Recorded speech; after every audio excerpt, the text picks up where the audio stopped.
Hi everyone, this is Dr. Ansari. I'm going to be talking to you today about some lifestyle changes that are important if you have any kind of issues with your pelvic organs or pelvic muscles. This generally is called pelvic floor dysfunction. And pelvic floor dysfunction, again, is an umbrella term that we use for any problem with the organs, muscles, or nerves of the pelvis that cause issues like pain or urinary or bladder problems, leakage of urine or stool, or prolapse or herniation of the pelvic organs into the vagina. So that's pelvic floor dysfunction, okay?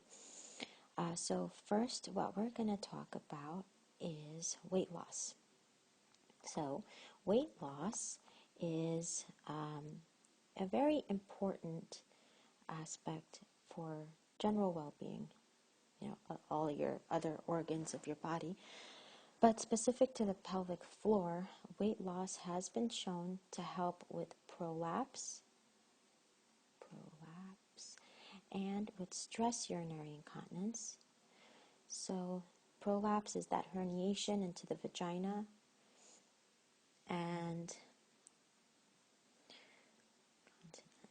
stress urinary incontinence is leakage with a cough, sneeze, or laugh, okay, or exercise also.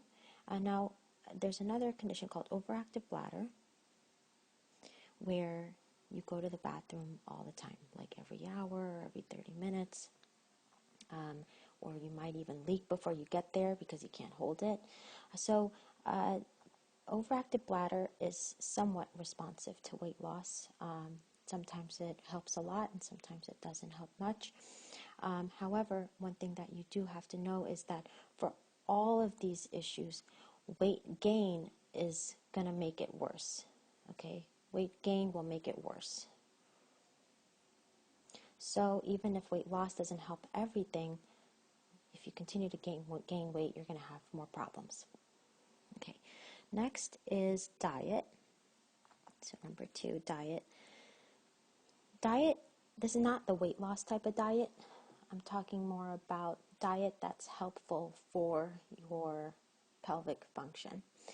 So you want to, first of all, maintain a water intake of 64 ounces.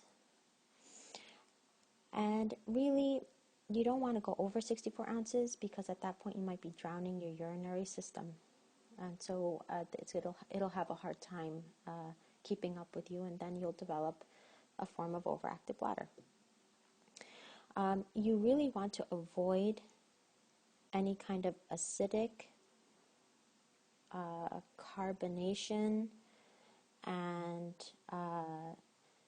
caffeinated foods, okay, or drinks, because these things will trigger or irritate the bladder to make you go more often. Okay, and sometimes in patients who have painful bladder syndrome, also called interstitial cystitis, it can trigger pain as well of the bladder. Just remember that your bladder's pH is 7. It's neutral, right in the middle. It's not acidic and it's not basic. So it's okay if you don't understand what the pH scale is. Just know that if you take in certain foods, it's going to alter the balance at which your bladder lives and needs to be able to function properly. So when you alter that balance and it's always altered like that, then it could potentially lead to bad effects down the line. So again, maintaining your water intake is important because water has a pH of 7. So it helps neutralize the acidity as well. Okay, there are other methods that your body uses to neutralize acidity, especially through the kidneys, but you can do so and help your body out by taking in certain types of foods and avoiding other types of foods. Now, the other thing with diet is that you do want to take in plenty of fiber. Okay, so even vegetarians don't necessarily get all the fiber that they need. So you should add in a supplement of Metamucil, for instance, or Benefiber.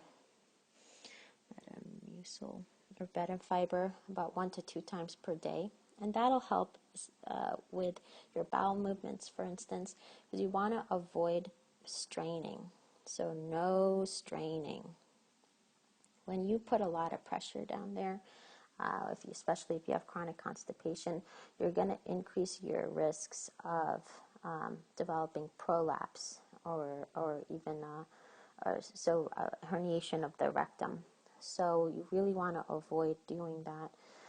So fiber will help. If you need to do anything else, like bring in stool softeners, for instance, you can do that.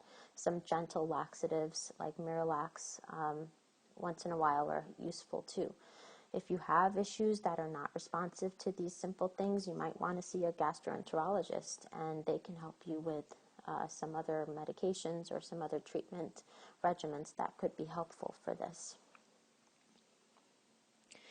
Okay, the next thing we're going to talk about is smoking. So, for those of you who smoke, you really want to consider not smoking. Not just for your lungs and for your skin, for your nails and teeth, and all of these, good reasons not to be smoking.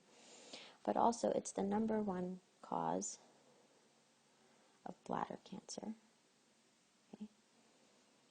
If you're a smoker and you have bleeding, blood in the urine, that's a problem. You need to come see a urologist right away. Okay?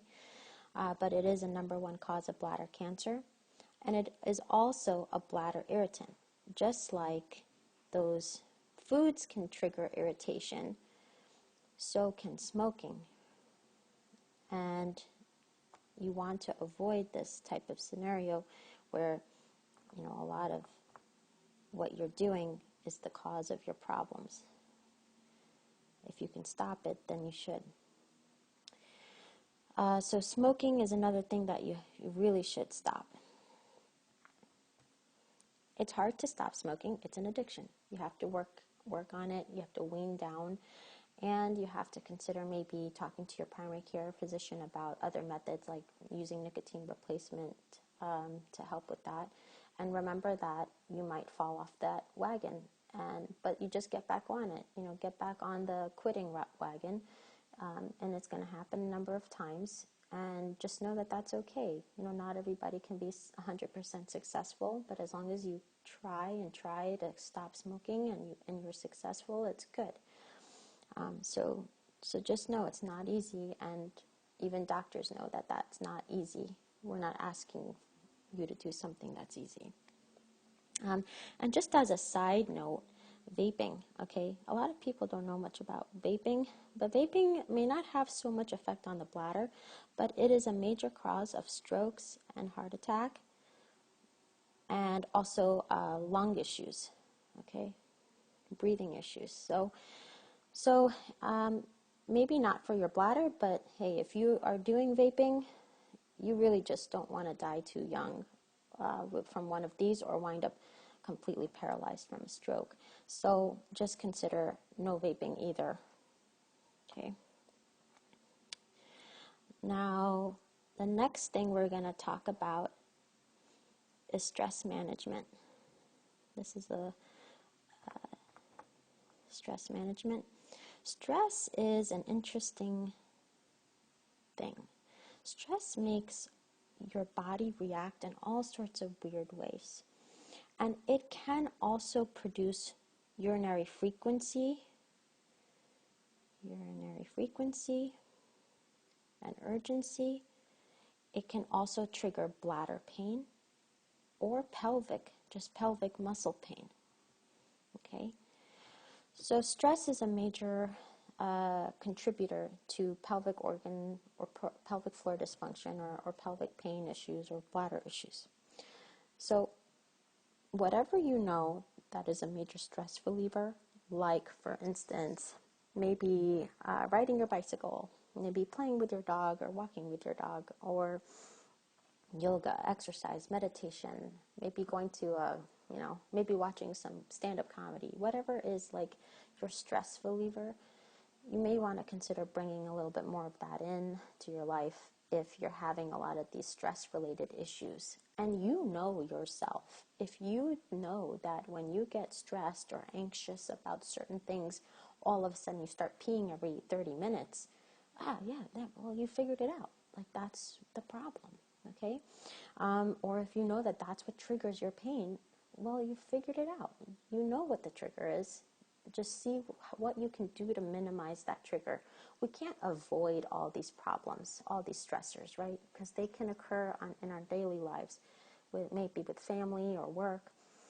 But of course, there are also major life events, like a death of a loved one, or if something big happened, like, your house has burnt down, for instance. These are major life events. We can't avoid these situations, but we can try to contain our stress as much as possible by de-stressing as much as possible. So stress management is also really important. Other things to consider avoiding are heavy lifting. For the same reason, actually, to avoid constipation, you just want to avoid the straining. No straining, okay? And then also, you might want to avoid certain exercises that put a lot of strain on the pelvic floor. What I like to do, and I tell other patients to do, is if you go on YouTube and you look up like postpartum exercises or pregnancy exercises, these are great types of exercises that focus on not putting a lot of strain on the pelvic floor muscles. And they'll teach you what exercises to avoid and what exercises to do. And so go onto YouTube and look up these types of exercises. You'll find a number of people who are certified that put up these videos and will have fantastic workouts. Like, you will get tired, you will get sore with some of these exercises, and at the same time you will be doing exercises that protect your pelvic floor and not damage them. All right, I hope that helps with some lifestyle changes that you can consider to help with avoiding pelvic floor dysfunction, or maybe not letting it worsen. Thanks.